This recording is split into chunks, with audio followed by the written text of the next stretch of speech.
Hello everyone, welcome. So I wanted to talk about the pros and cons of a new watercolor set that I got.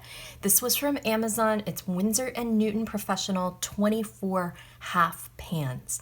I will, as per usual, put links in the description to everything I talk about today in case you'd like to get something for yourself or a gift for someone else. And I will link to all of the places that I know of that you can get this specific set. So you have a choice of where to shop. I will also put timestamps in the first pinned comment if you'd like to jump back and forth through the review, because we'll talk about things like the tin itself, the color selection, lightfastness, are they transparent, and cons. What are some issues that I have with this set that maybe make me think it's not the best thing out there? All right, so first of all, Winsor & Newton is an old brand. It's got a good reputation in general. These paints are made in France. The company, I believe, is still based in the UK, but the paints are made in France. If you happen to come across Winsor & Newton Coatman, those are often made in China, but the Professional, as I understand it at this point, is still made in France. So it has an excellent tin. That's pro number one. The tin is nice. It has kind of that standard for artist grade, professional grade watercolors. It has the thumb ring on the back so that as you're painting outside, you can hold on to it when it's not like on a desk. It has the logo marked here. You open it up and you have 4 mixing wells, and then you have more of an area to mix smaller paints down here. You have 2 racks, and you could probably, let's try it out. I think you could probably get more in the middle if you turn them around this way and maybe add a little bit of adhesive, or if you kind of push them like that. Sometimes, yeah, that's not gonna work. All right, so if you want to add more, you're gonna wanna turn them on their side and go across like this and add a little adhesive to get them to stay in place. All right, so nice tin. This actually comes out, and if you don't like the medieval torture device, that's what I call this because it has some sharp pieces here, you can take your paints out, you can put them in here with some kind of adhesive or magnets, and then you can actually fit even more paints. So you're not limited to just the 24 colors that it comes with. This is also standard size for the industry, which means that you could take out these 2 and replace them with a full-size pan. So these are half pans, but you can end up getting full pans as well. It's your choice as you start replacing paint. Okay, and while we have the tin out, let's also talk about the size. So if we close this, you can see here's a $20 bill, here's a business card, and this is the paint set. So it's pretty small, it's pretty portable. When you look at the actual pans, sometimes this surprises somebody, and I'll see in the reviews that, oh goodness, these are way smaller than I thought. Yeah, they are pretty tiny. So this is a traditional half pan size in the watercolor world, and that's a business card. So yes, they're tiny, but these pack a lot of pigment in that small little box. So you will be able to use them for quite a while, even though they're small. All right, and another pro is the color selection. So I've got my color chart here. This is the chart that I paint to keep within the set at all times, so I always know what my lineup is. It makes it easier to choose my colors. And I paint all of my swatch cards on Canson XL watercolor paper, and that's just so that I can be consistent and it won't break the bank when I do a lot of swatching.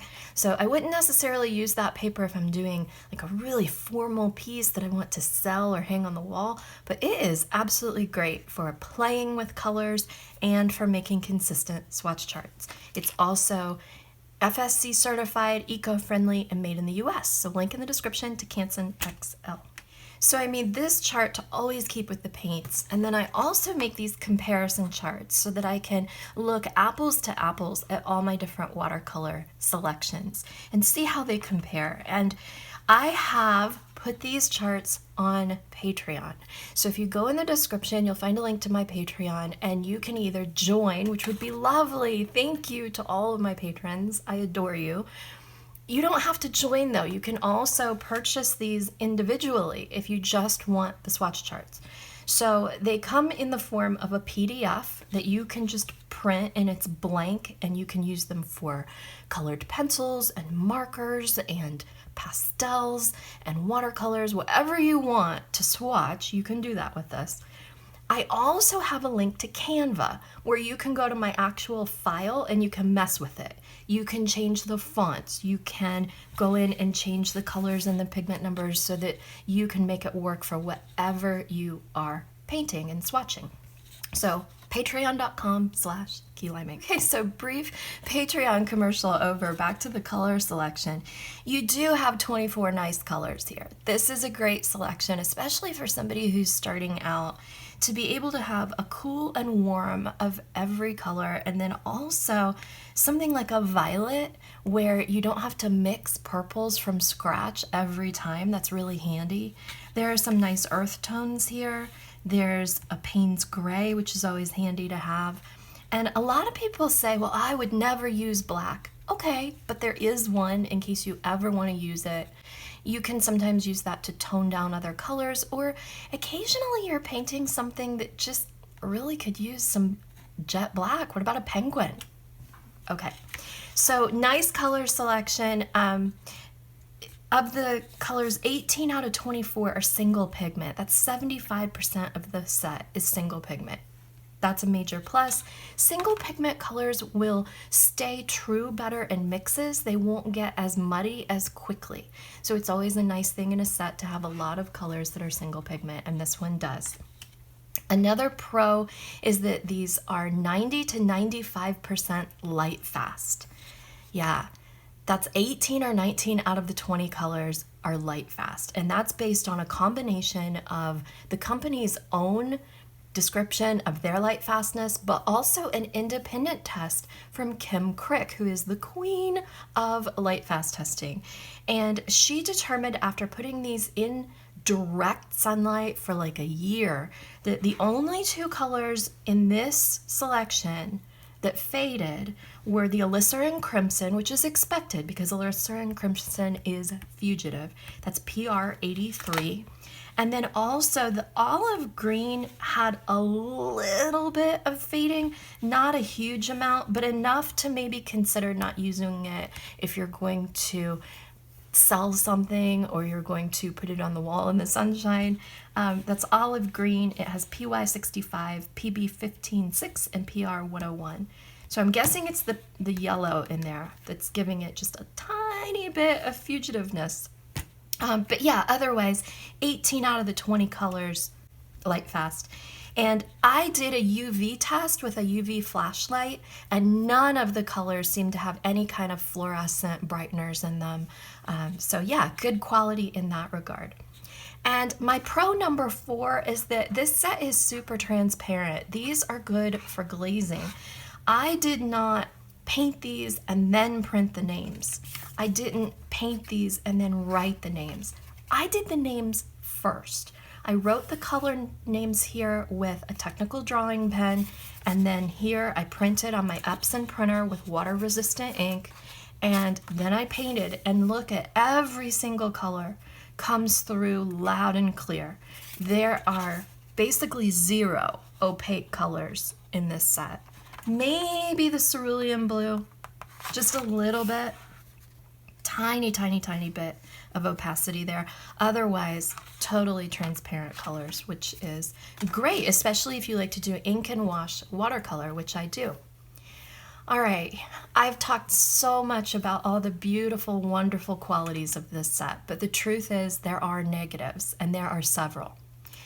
The first problem that I have with this set is involved with the box. Somewhere on here is something that upsets me greatly, and that is this part right here.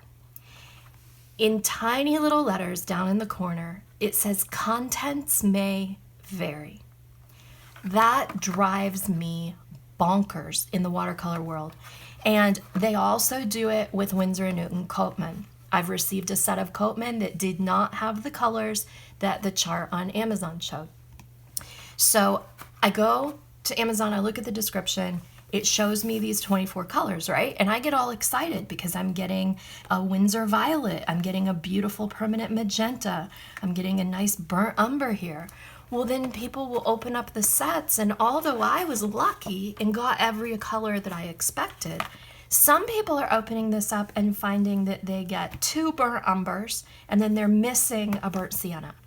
Or they find that they're getting different convenience colors. Like this one has indanthrene blue, which I really, really like. Some people are not receiving the indanthrene blue. They're receiving an extra green instead. That is just really, really frustrating to me, especially if you're a watercolor instructor and you're telling people, hey, this is a great set to buy as a starter set. You come to class, everybody in the class has the same colors, we're all on the same page. No, with these sets, they're not always the same colors. I find that incredibly frustrating. On the other hand, Amazon's return policy is pretty liberal, and so if you open it up and you do not get the colors that were promised, you can return it. So there's that. Con number 2, the pans themselves are kind of slim. And what I mean by that is that the actual casing, the white part, sometimes they're a little thicker. These happen to be pretty slim. And just because of how the track was made, even if I push this in and then pull back on it like you're supposed to, they do move around a little bit. I found when I got them, they were moving around a ton. And then I pushed these, like as I put them in, I pushed this as far back as I could get it and pop them in. And they're doing okay. But they are definitely not a perfectly tight fit. So that's a little bit annoying. Con number 3, also having to do with sliding around and falling out. The paints themselves are slim and they fall out. So what you have happen with extruded paints is that they're like made on a machine and then they pop them in here, pop them in here. And when you receive them, you're going to unwrap them. They are protected for transit. So you shouldn't receive them all flying around the pan. But you take that wrapper off and you'll find that they jiggle. You'll find that if you flip them over, they fall out. And that can be really frustrating, especially if you were to ever like drop your palette. Poof, your paints are all over the floor and they're not in their proper boxes, and this is really annoying. So what you can do is take a water brush or a dropper like this, like a pipette, and you take the extruded pan out, you drop a couple of drops of water, place it back in, and as it dries, it'll kind of like glue itself back in, if that makes sense. So I was able to do that with these, and now they don't fall out, and I'm happy about that. But for the price of this set, I think that's kind of annoying. All right, con number 4. The extruded paints are not the same size. This is weird to me. So the vast majority of them are approximately the same. I'm talking about the amount of paint in each pan. It's approximately the same here with the indanthrene blue and the Winsor violet and the yellow ochre. They all look about the same, right? But then over here you have like this cadmium-free red. It has a lot of paint. It sticks up a lot higher than the others do from the pan. And I'm not going to complain if you give me more paint than normal. Okay, thank you. On the other hand, look at this burnt umber. Look at this. First of all, I did put the water in the bottom in this one and it didn't work. It didn't take because there's not enough paint for it to like hold on to. Here is the burnt sienna right next to it. Let me post a picture from when I actually ordered these. I first got them, I opened them up, and I was astonished that I was essentially getting half the amount of burnt umber as opposed to burnt sienna. I use burnt umber a lot. It's one of my favorite mixing colors. It helps tone down something that's really bright, like a Winsor orange. You add a little bit of burnt umber, and it just gives it a little bit more warmth to it, a little depth. it drives me insane that this only has half the amount of some of the other colors. And for the price of this set, I don't think that's a good thing. All right, number 5, and this has to do more with the performance of the colors. Number 5 is the cauliflowering. And let me show you what I mean by that. I have tested these on a lot of papers. I've tested them on watercolor paper, but also notebooks that I use for journaling. And I have found that compared to other brands, the Winsor & Newton set has more cauliflowering. What do I mean by that? So you open this up, I've done these little pie charts here, and I did like a cool pink, a clean clear mixing yellow, a phthalo blue, and a burnt umber, and then the mixes that I made with those. And I tried them with all my watercolor brands. And some of them fare better than others, and Winsor & Newton happen to be kind of down in the bottom tier where there's more cauliflowering. And that means, for example, you can see it here on the cadmium-free red, where you paint the swatch and then there's like a back run. You get kind of, it's almost like white in the middle and these little jagged edges. Some artists really like that. They find it to be a pro. They like it when their paints just kind of go all over the place. For me, it's a negative. You can see it here in the swatch chart as well. The phthalo blue comes out nice and smooth. Look at that, how it moves in the water nice and smooth. But the cadmium-free red, look how it's like a background on itself, and then there are white spots and the little lines. And that happened with the cad-free red. It happened a little bit with the permanent magenta, the olive green, the Winsor green, the yellow ochre, definitely the Payne's gray, big time with the Payne's gray. So again, at this price point, it kind of upset me that I had 5 cons. I just think if you're paying this much for a set, you probably shouldn't have, colors may vary, pans are slim and they slide around in the tin, the paints themselves are slim and they fall out of their boxes. The extruded paints are not the same size, so you get less, for example, of burnt umber than all the others. And these are more prone to cauliflowering than most of the other sets that I have, which may have something to do with the binder ratio. Boom. Those are my cons. So you say, well, what should I get instead?